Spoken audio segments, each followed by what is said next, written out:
I am the Whistler, and I know many things, for I walk by night. I know many strange tales hidden in the hearts of men and women who have stepped into the shadows. Yes, I know the nameless terrors of which they dare not speak. It is Edward Stillwell who walks alone. He is a kindly, unimportant little man, the type you pass on the street without noticing. Tonight, however, something will happen to him that changes everything. Something to make his life important and exciting and dangerous.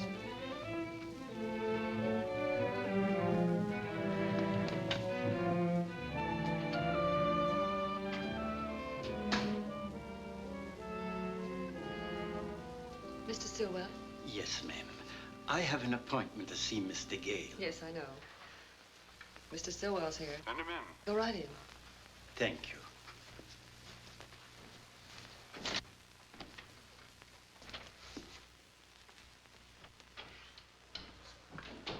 Mr. Stillwell? Yes, sir. Come in, sir. Come in. I want to thank you for staying in so late to see me. Don't mention. Sit down. Thank you. Well, what can I do for you?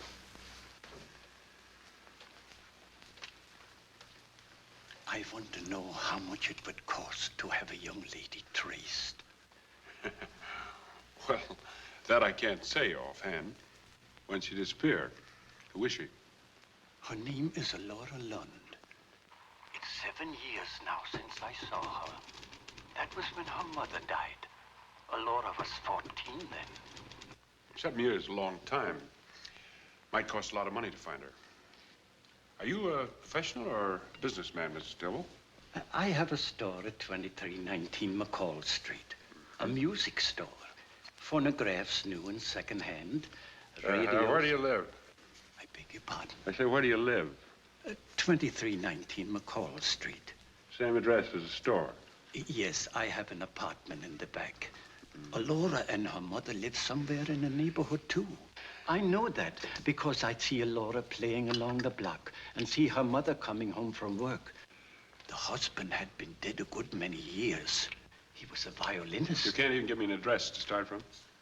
Just the neighborhood. Uh-huh. What is a girl like at 14? Oh, she was just a little girl.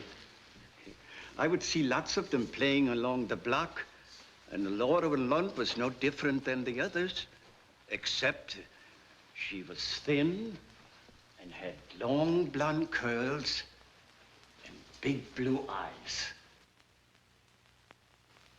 Was she tall or short for 14 or just average? She was going to be tall, I think. What happened to her after her mother died? Relatives take her? Was she put into an institution or what? I don't know. Well, if she's alive, she can be found. But it'll take money. I got $100. $100. Can't you dig deeper? Is there any way you can raise money? Maybe you're not very interested in locating her. I can mortgage my business for a few hundred.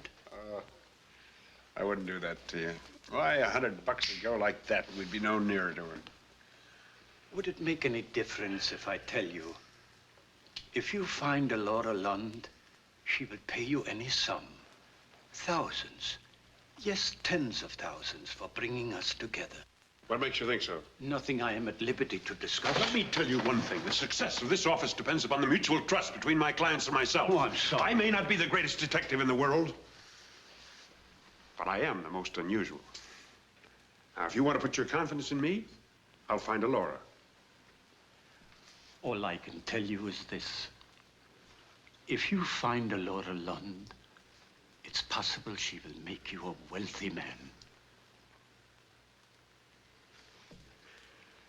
Well, suppose I see what I can do with this. In the meantime, have you tried to locate her? Oh, yes. I put an ad in the newspapers, in the personal column. And if anyone tries to answer that ad, I want you to get in touch with me night or day, will you? Oh, yes, sure. And I'll let you know when I have anything to report. Thank you. Good evening.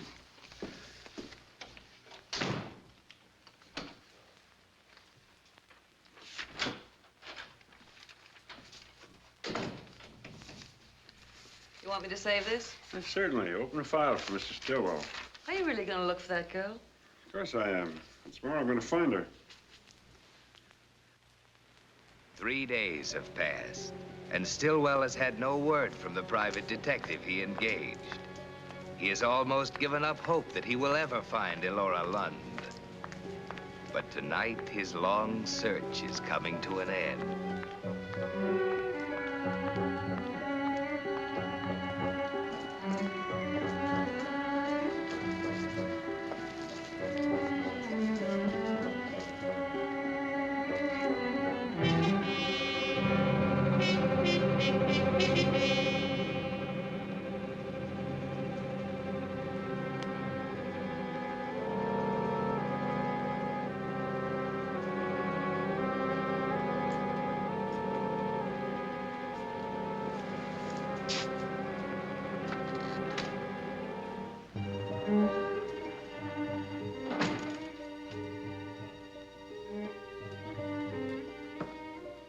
Mr. Stillwell.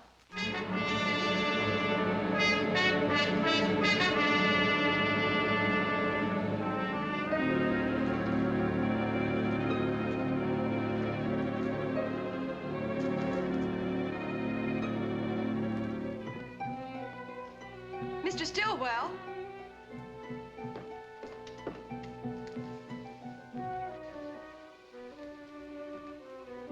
Mr. Stillwell.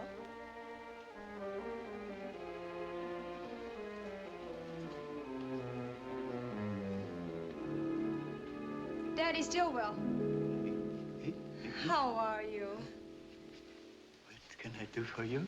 Oh, it's a miracle that I ever knew you were looking for me. I've been away, but a girl I went to school with sent me a clipping. Elora? Elora Lund. My, how you've grown. But you're just like I pictured you. And you're just like I remembered you. You haven't changed a bit.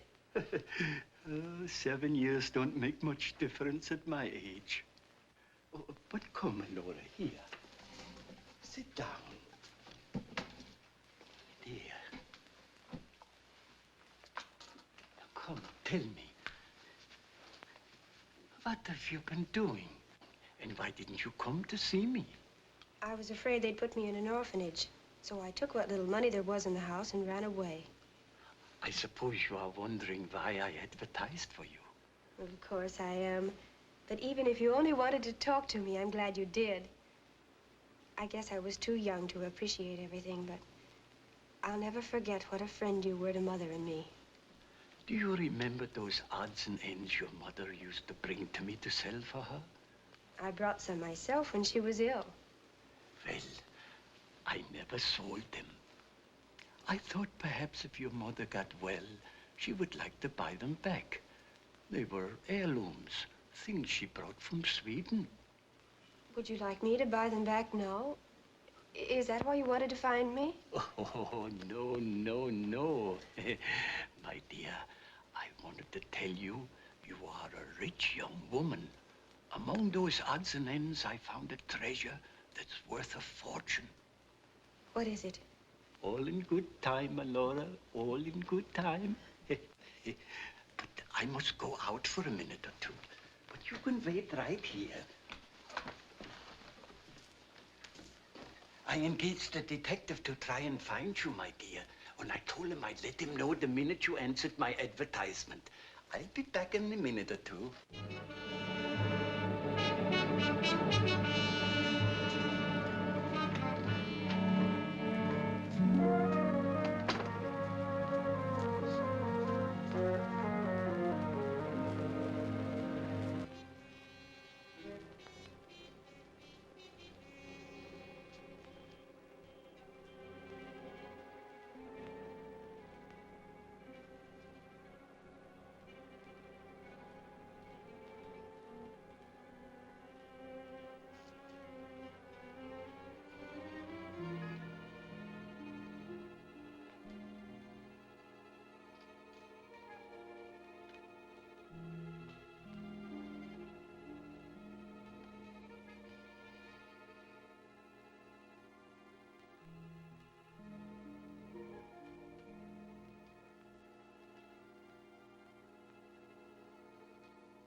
Mr. Gale? This is Mr. Stillwell. Oh, hello, Miss Stillwell. Oh, she is? And I'm sure she's a Laura Lund.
Laura?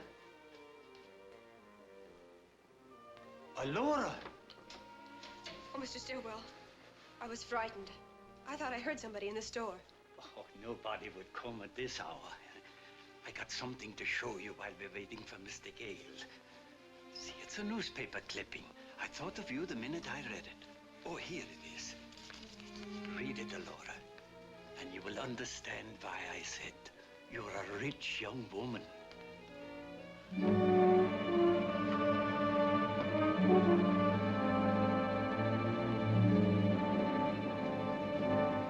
Yes. What can I do for you?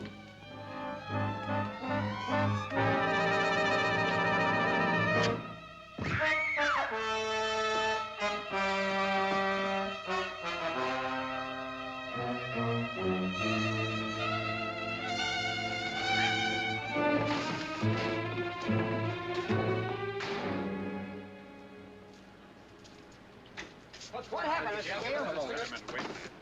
The owner of this store, Edward Stillwell, was murdered. Who discovered the body? I did. What, again? Now, this Stillwell's been running ads in the newspaper trying to locate a Miss Laura Lund.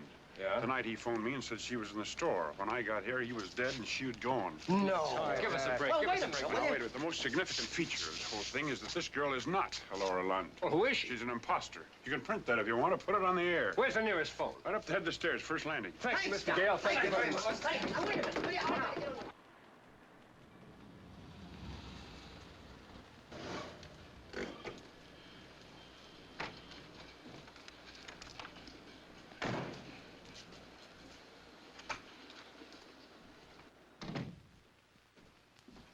Just a minute.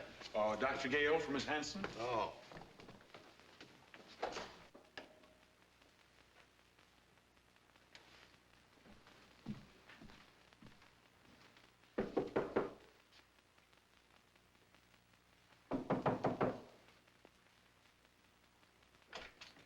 You dirty rat.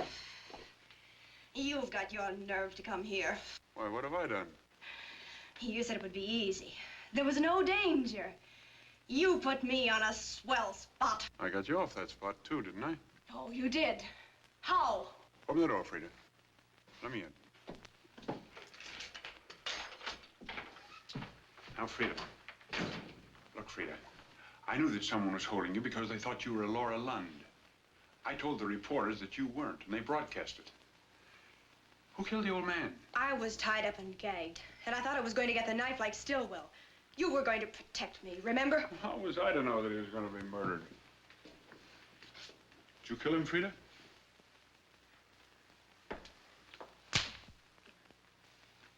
Well, unless you've got a pretty good story, the police will believe that you killed him. You'll have to keep me clear of the police. You got me into this. I know I did, my dear, but I wasn't present when he was murdered, and you were. I paid you $100 to try and find out why he was so anxious to locate Laura Lund. Stillwell was alive for some time after you got there. What did he talk about? About the girl's mother. She sold him a lot of junk she'd brought from the old country. And among that junk, there was something very valuable. Mm-hmm. What was it? He wouldn't say. Oh, come on now, Frida. I coached you well for the part of Alora. He was absolutely convinced that you were on the level. Maybe, but he wouldn't tell me anything until you got there. What'd you do when he went out to phone me? Nothing. What'd you talk about when he came back? I was telling him I thought I'd heard somebody in the store. And all of a sudden, a door behind him opened and a guy walked into the room. Had you ever seen that guy before? No. Was he carrying anything? No. I'll answer it. Oh, good evening, Mr. Summers. I've had complaints about noise in this apartment. Mr. Gale, this is Mr. Summers, the manager. You'll have to leave immediately. We can't have loud talking at this time of night. People have to sleep. I can explain, Mr. Summers. I'm sorry. You'll have to leave. Good night. You'd better go, Don. Just a minute. Just a minute. Are you sure that tough guy didn't take anything with him? Yes, he took me. And it was Laura Lund that he wanted. He let you go when the broadcast announced that the girl in the store was a phony. Where'd he take you? I don't know. I was blindfolded. When he stopped the car, he untied me and walked me into a building. Anybody else there? I didn't hear anybody, but I heard a radio. Sometime in the night, I heard a news broadcast. Get yourself fixed up. We're going places. Where are we going? I'll find this tough guy and toss him to the police. And we're just going to drive round and round until we run into him. No, you're going to show me where he took you. All right. Go down and wait for me in your car.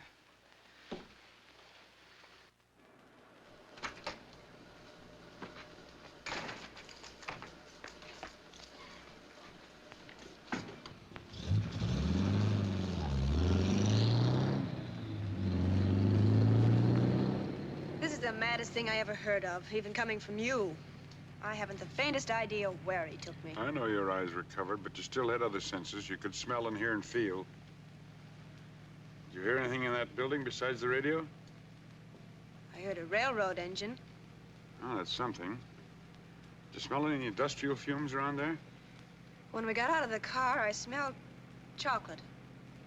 Well, the Milton Candy Company's at the foot of Dow Street. What is the street like? Smooth or bumpy? It was bumpy, like cobbles. Well, that could put us on Macy Street behind the Milton Candy Company. What happened after that? We drove a little way along an unpaved road.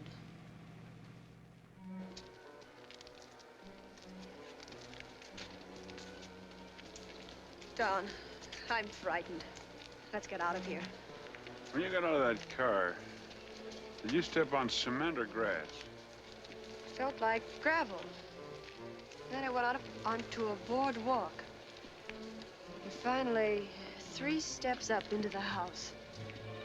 Don, look.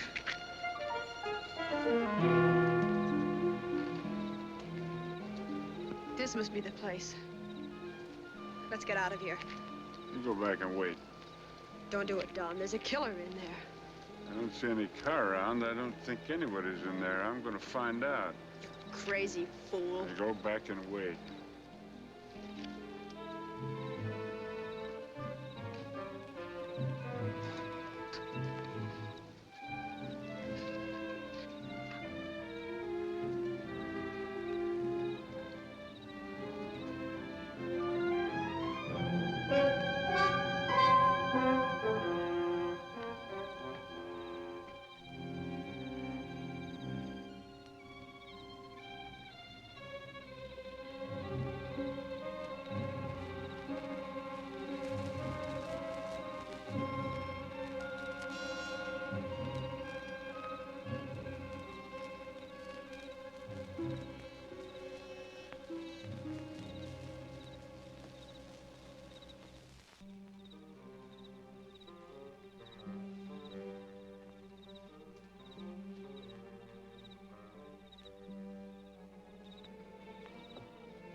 were they?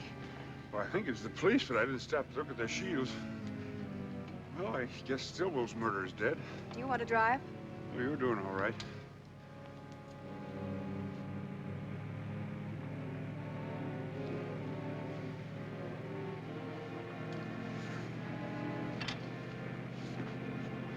Did you lose the shoe? I'm afraid so. Where did they find it? Maybe we better go back and look for it. Keep on going.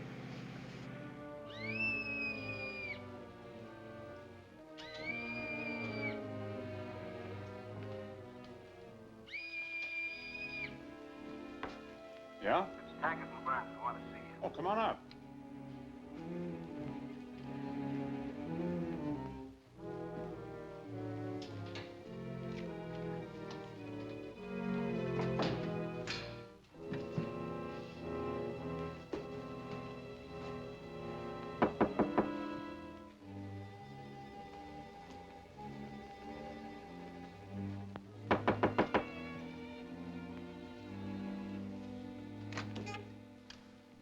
Oh, hello, Gale.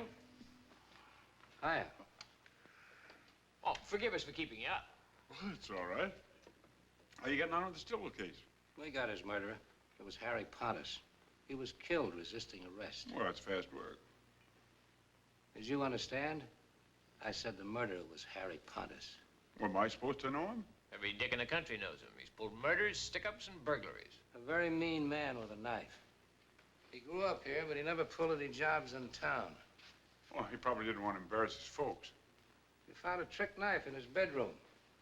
He hadn't even bothered to wash the blood off.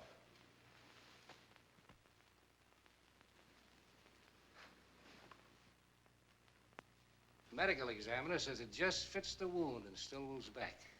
Lots of fingerprints on it, too. Well, you fellas can write finish to that one. Yeah, but it'd look better in the record if we had a motive. Maybe we get a motive from the woman in Stillwell's store, or from the fellow that jumped out of Pontus' window. Yeah, there's a funny thing about that. I saw him when he was going over the fence. He looked just like you. Same size, same build. Even his feet looked about the same size as yours. How'd you happen to suspect Pontus? We got a phone tip. Any idea who gave it to us? A woman. A woman with a cultured voice who refused to reveal her identity. Yes, it usually is. But this time it was a man. You don't have any ideas about that guy who went through the window, do you? Certainly not. Don't bother to hide that. Here's a mate to it. Thanks. Thanks for bringing it back. All right. I got the same tip you did. And I thought I'd follow it through before bothering you. I found that trick knife in Pontus's pocket. Before I could do anything about it, you fellas started hammering on the doors. What else did you find in his pockets? Only the stuff you found there. What did you do with the diamonds that Pontus took out of the music box? Diamonds? Yes, diamonds, emeralds, whatever it was Pontus found in the music box. I don't know anything about a music box. For your private information, there was one in Pontus's bedroom closet. He'd taken it apart, apparently looking for something that was hidden there. How big was it? Oh, about 6 inches in height, 7 or 8 inches in diameter. Not big enough to hold much cash, but a lot of uncut stones could have been hidden in it. I doubt it. You mean Pontus made a mistake? Something like that. Case doesn't wash up that easy. You trip over loose ends wherever you turn. For instance, who was the girl in Stillwell's store? Where is she? That is confusing, isn't it? Well, you were quick enough to tell the reporters it wasn't the real Laura Lund. How'd you know that? I told you, I talked to Stillwell over the phone about her. Who is Laura London? Why did Stillwell want her? If I only knew the answer to that one. We're gonna know it before we leave here. Are you implying that I know more than I'm telling you? We're also implying you're going over for housebreaking. Oh, you can't be serious. You think not? Maybe you didn't, maybe you didn't know about the music box. But you broke into Pontus's house. That's enough to send you over. Now, who is Laura Lund? Who is Laura Lund? Now, Taggart, take it easy. Even a murderer's got his rights. Remember, we knocked before we came in here. I've told you all I know. If you insist on making yourselves ridiculous by accusing me of housebreaking, then I'm your prisoner. Then name the woman who was with Stillwell, and we'll forget the housebreaking for the time being. Hello. Yes, this is Don Gale. Well, come right over here. It's important. Hello. Hello! Who is she? Well, you took the call. Who is that woman? I don't know. You've been teetering on the edge of the law for years. Get dressed.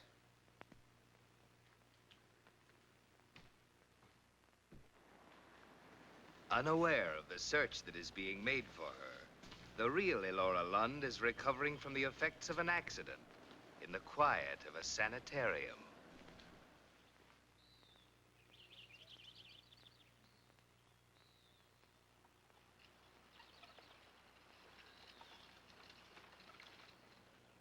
Elora? Elora, Oh, yes. do you know a man named Stillwell? Well, yes, I knew him when I was a child. What about him? He was murdered last night, and somebody using your name was in his store at the time. Nurse! Nurse! She came to us a month ago to recuperate from injuries incurred in an auto accident. Is she able to walk? Yes, she plans to leave in a day or two. Then she was physically able to have gone into town last night. But she didn't. I saw her in the dining room between 7 and 8. Later, we ran a movie in the auditorium. She was there until 10 o'clock. Oh, hello, Miss Lund. Hello. Come in. This is Detective Taggart and Detective Burns. How do you do? Sit down, Miss Lund. Why was Stillwell advertising for you? Well, I don't know. I must have had some reason to want you to get in touch with him. Do you think he wanted to make you his heir? As I remember him, he was just a kindly old man. He wasn't the type to accumulate a lot of money. Do you think the young woman who impersonated you last night could have been one of those children you used to play with? No, he would have recognized her. Perhaps some adventurers came across the ad and thought she saw an opportunity. That kind of a person wouldn't have fooled Stillwell for a moment. She'd have had to resemble Miss Lund and answer the questions that Stillwell would naturally ask. That imposter is the key to the whole case. It must be someone who knows a lot about you. I don't know who it could be. I'd only be too glad to help if I could. If you really want to cooperate with us, Miss Lund, you can. You probably read in the newspapers that we're holding the private detective that Stillwell engaged. Yes, I did. We think he sent that imposter to Stillwell. Stillwell would have described you to Gale as well as he could. He'd also have given him a lot of information about you. We haven't got any proof that Gale sent the girl to Stillwell. We don't want to be unfair to him. He may be absolutely honest. That's what you can find out for us, if you will. But I don't know what I can do. We'd like you to come back to town with us and see Gale. Well, is it all right for me to leave, Dr. Connell? Well, yes, if you wish. Good. We'll have Gale released. Then we want you to call at his office. Take some identification and tell him you want to know why Stillwell was advertising for you. I'll be ready in a minute.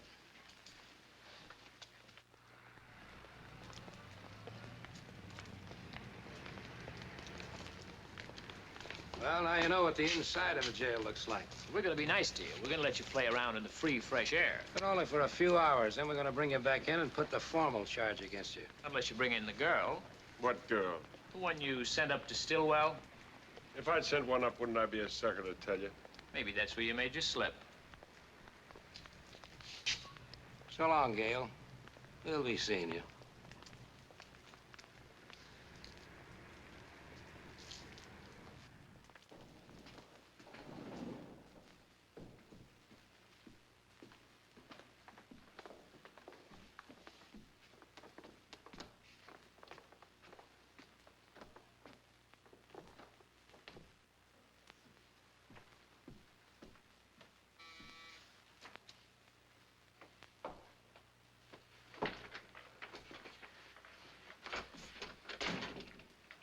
I thought you were... In jail? I was, but they let me out to get you. You're kidding, Don. You didn't tell him about me. And why not? You tried to murder me last night. You're crazy. I warned you not to go in that house. I told you he was dangerous. You did everything but tell me he was Pontus. And then to make doubly sure that I'd be burned down, you phoned the police. I waited for you outside in the car. I was there when you ran out, wasn't I?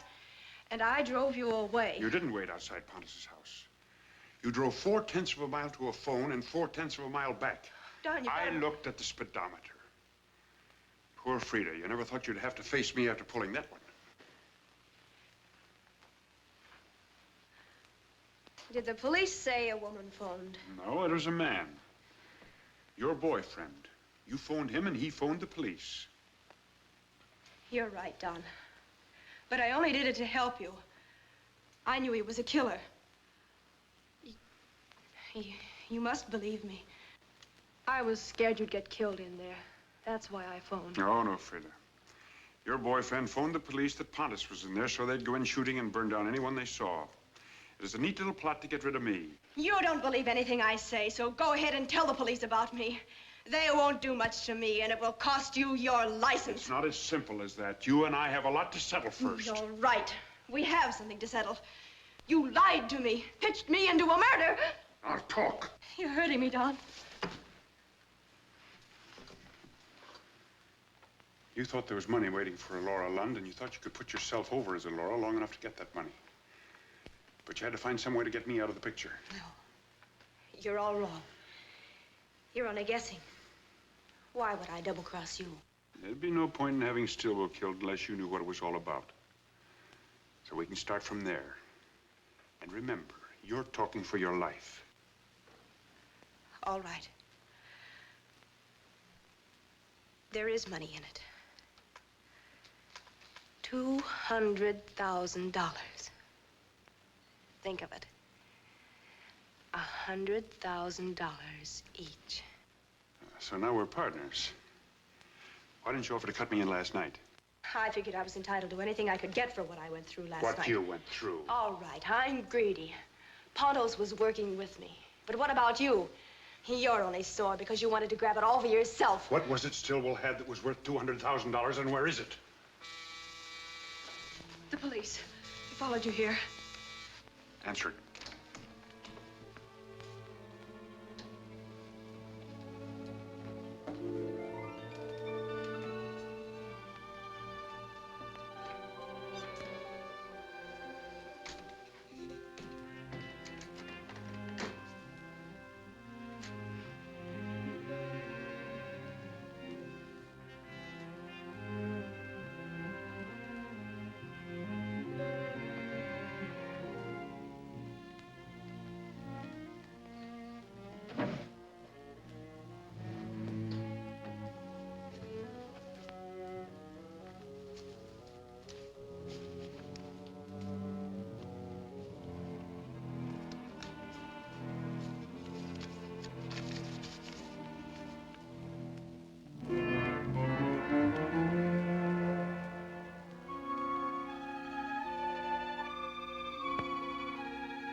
Frida. Frida.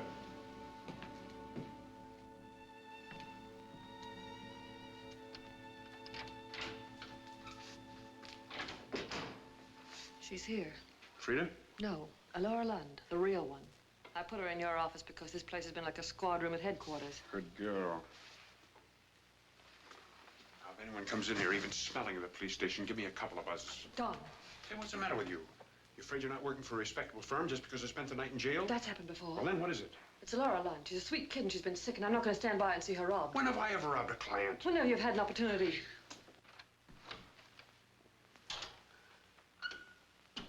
Good afternoon, Miss Lund.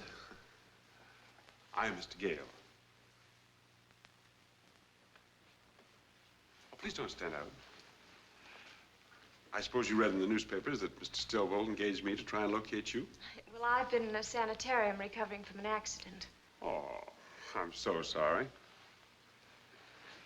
Well, now that you're here, it should be comparatively simple to get whatever it was Mr. Stillwell wanted you to have. I don't think I understand.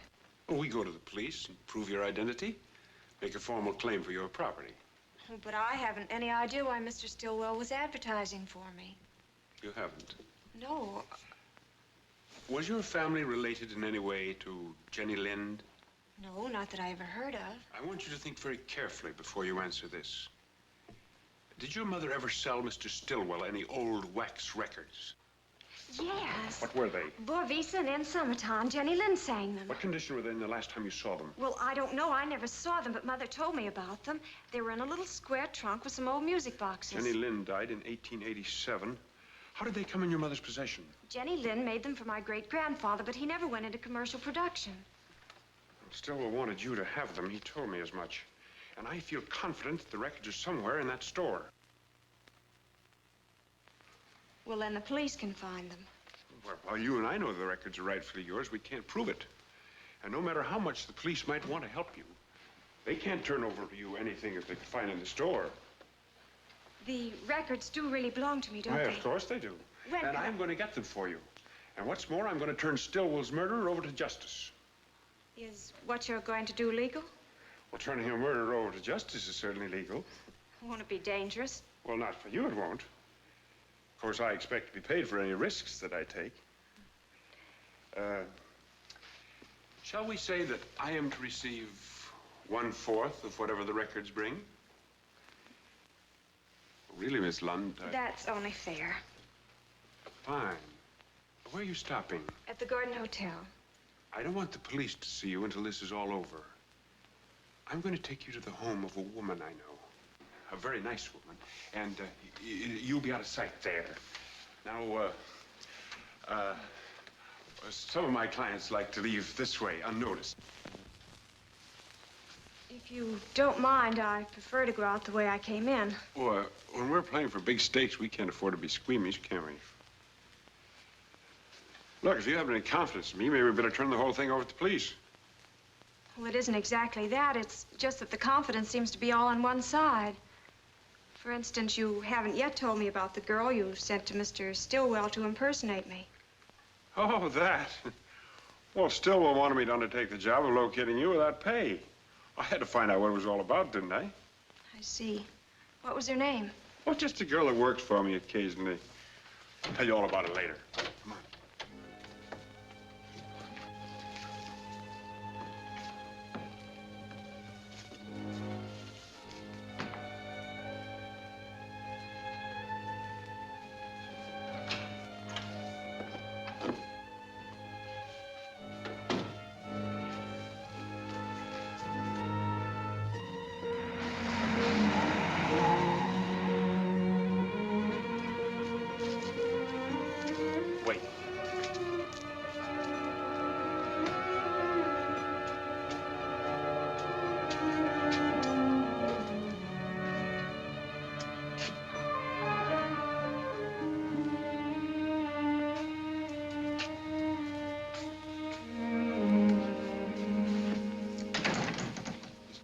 I'd like to have you meet Miss Lund.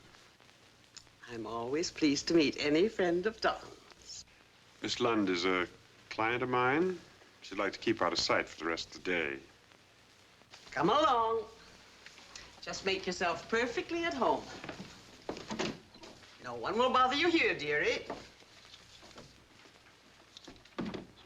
Rose.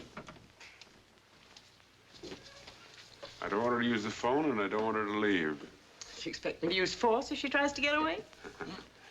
I expect you to use your head.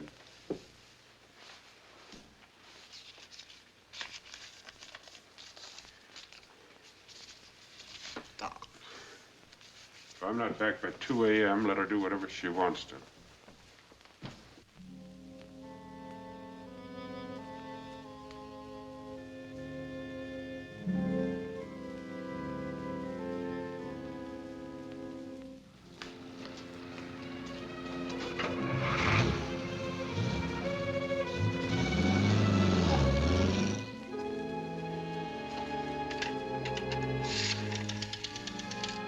Get me, please.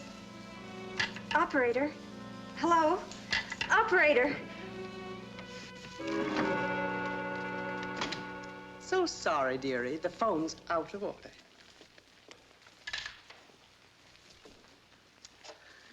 They're supposed to fix it today. It sounded all right when I dialed, and then it went dead. Sit down, dearie. Sit down. Take your weight off your feet. I don't know anything about telephones. I never was one for anything mechanical. I don't like the nasty things. They get on my nerves, ringing all night. Do you have any other lodgers? Not for the moment. It's easier and more profitable to have only occasional guests, like yourself. Then the others only stay a couple of hours like I'm doing. Oh, my, no. They stay for days, even weeks sometimes. Have a little drink? No, thank you. I'd like to waste it, you know.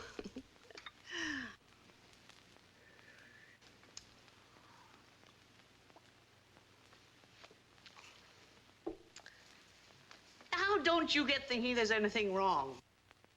I have connections with private detectives and lawyers. Sometimes it's witnesses they have to keep undercover. Sometimes it's clients who want to avoid process service. Sometimes it's a gentleman who's behind in his alimony. They're all perfectly nice people.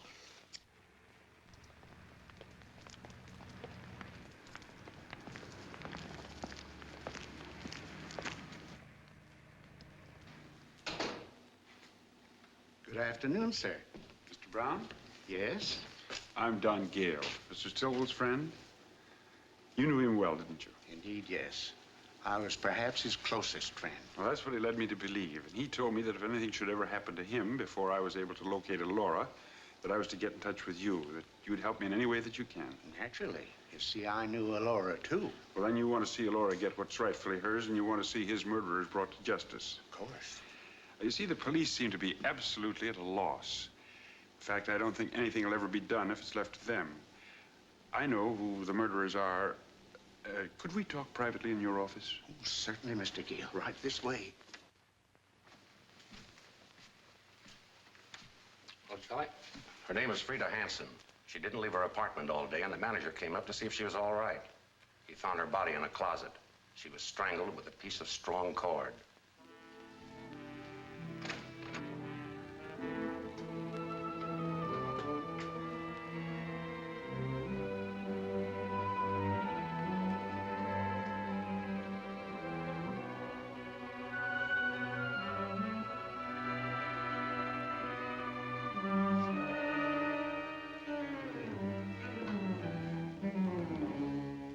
Put the body on the couch. Why, the manager. When he found her in the closet, he untied this rope from around her throat and carried her in here to revive her.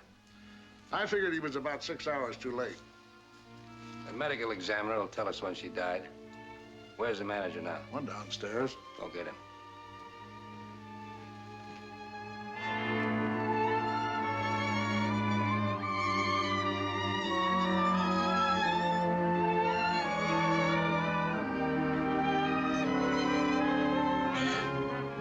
Pardon me, dearie. Say, can't we get out of here for a while? Mr. Gale doesn't want you to leave the house. You mean I'm a prisoner? Don't be absurd. You wanted to come here, didn't you? Aren't you going to answer the door? No. We're not receiving tonight. But it might be Mr. Gale. Oh, no, he won't be here until after midnight. Well, I don't know when he'll be here, but if you don't answer the door, I will. Very well. But I know it's not Mr. Gale.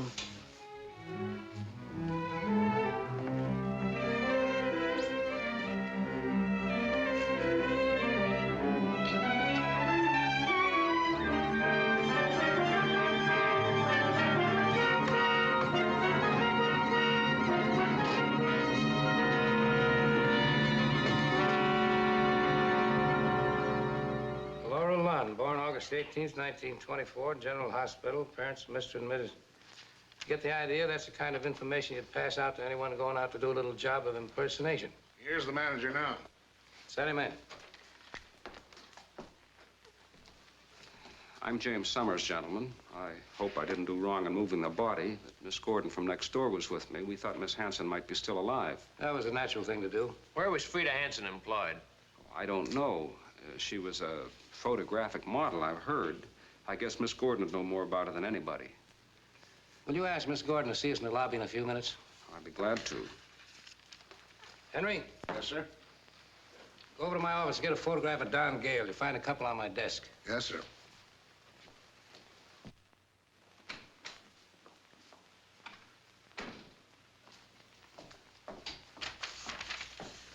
I want to see Mr. Taggart or Mr. Burns.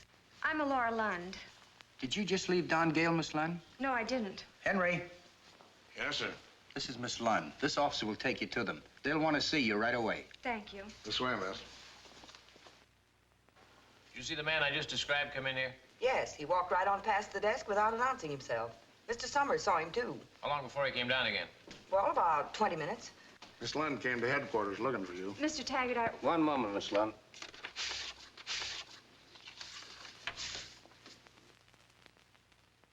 Yes, that's him. Now, look carefully and take your time. Your identification will hang that man. So what?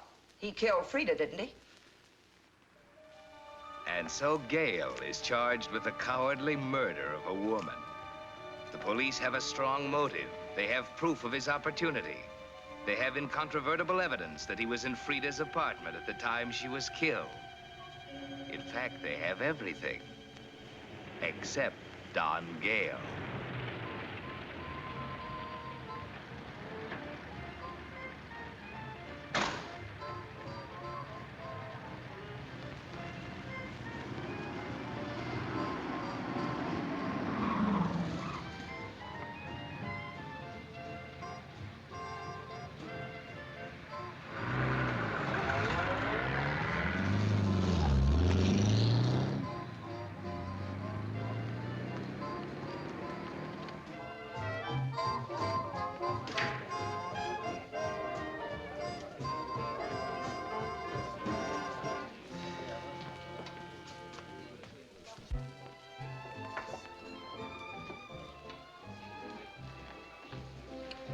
Jimmy, pour Joan a drink. Right away, sir. I don't want anything, Jimmy. Are you out of your mind or just drunk?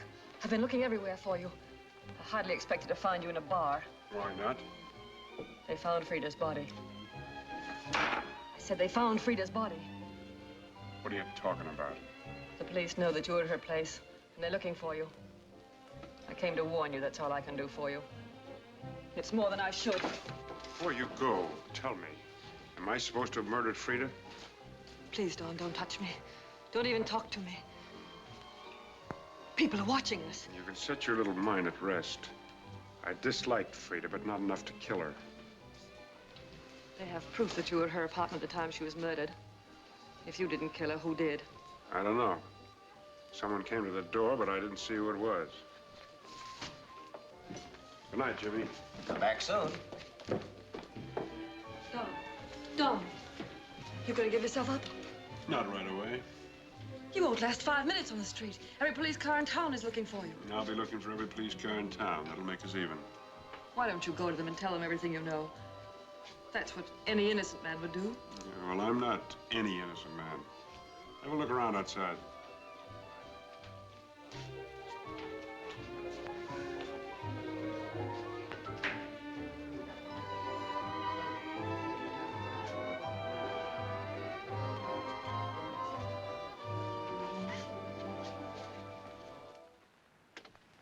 Don, what are you gonna do?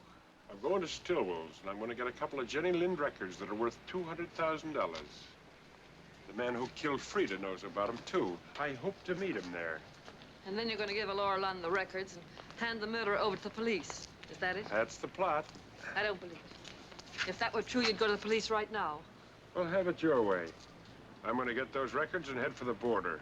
If I thought you really meant that, I'd go straight to headquarters and tell Taggart and Burns. Do what you like.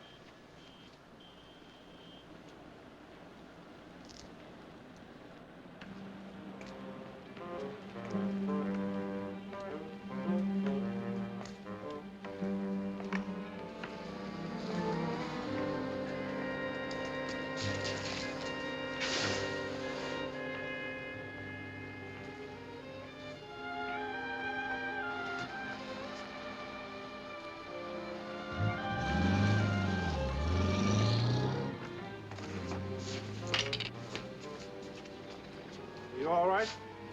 Yeah. You make it up those stairs? Yeah.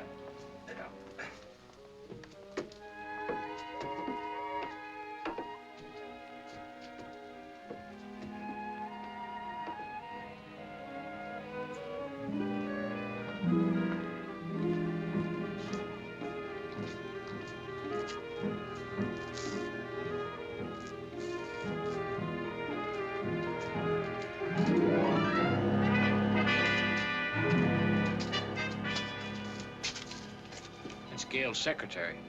She's going back to tell him the coast is clear.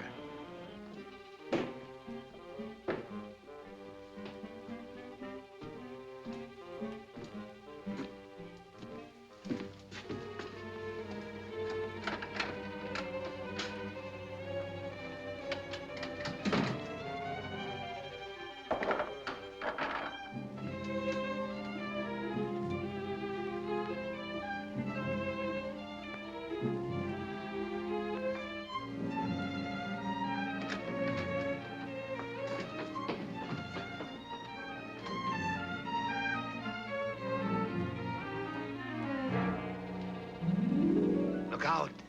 Brown has been murdered. And if the police catch you here, they'll pin this one on you, too.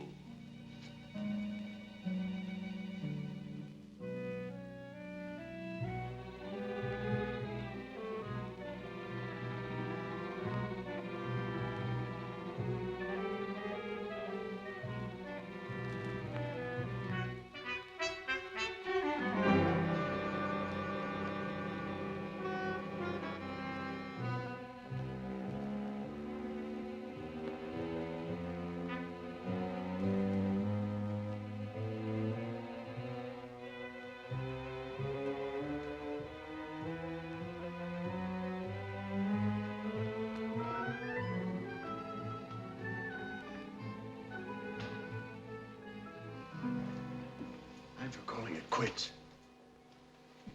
Perhaps you're right. They've had all I want of this. The cops are liable to be here any minute. Maybe it's all a pipe dream. We've looked every place. Well? Haven't we?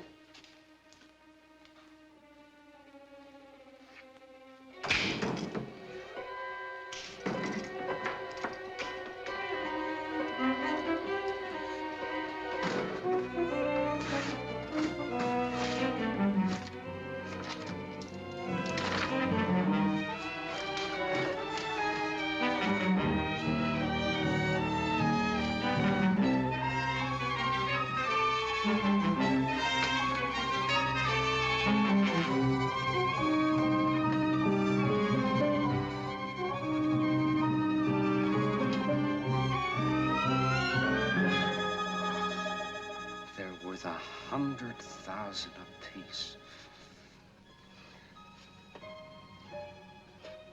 Look at it. I can't read the rest of it, but I can read Jenny Lind. And I said it was all a pipe dream. We better get out of here. Come on.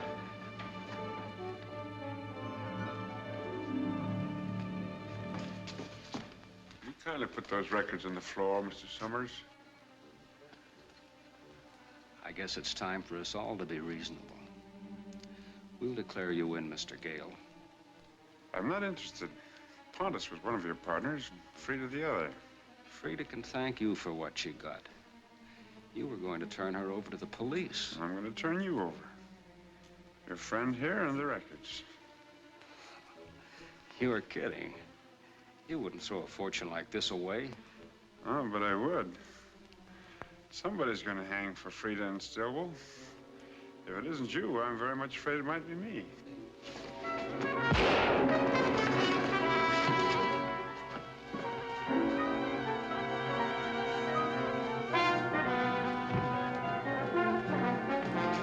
Stop!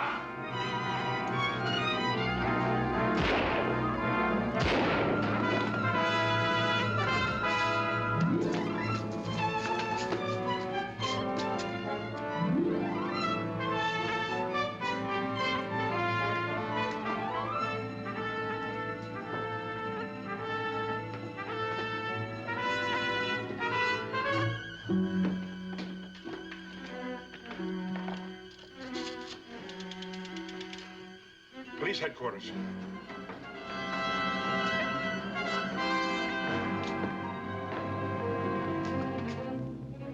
This is Don Gale. Get in touch with Taggart and Burns and tell him I'm at Brown's Brass Shop. I've got Frida Hanson's murderer and the Jenny Lind records that caused all the trouble.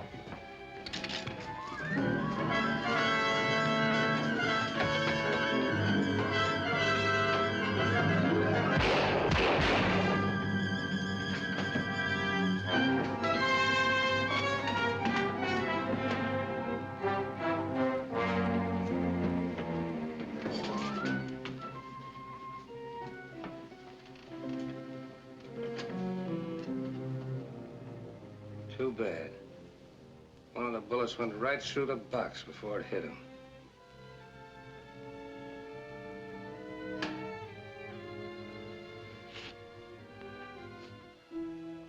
And so, after long years of balancing precariously on the borderline of the law, Don Gale was trying at the end to do the right thing. But he made one fatal mistake. Thinking that one of the killers had come back to attack him, he fired blindly. Taggart and Burns will never know that Gale's shots were not meant for them.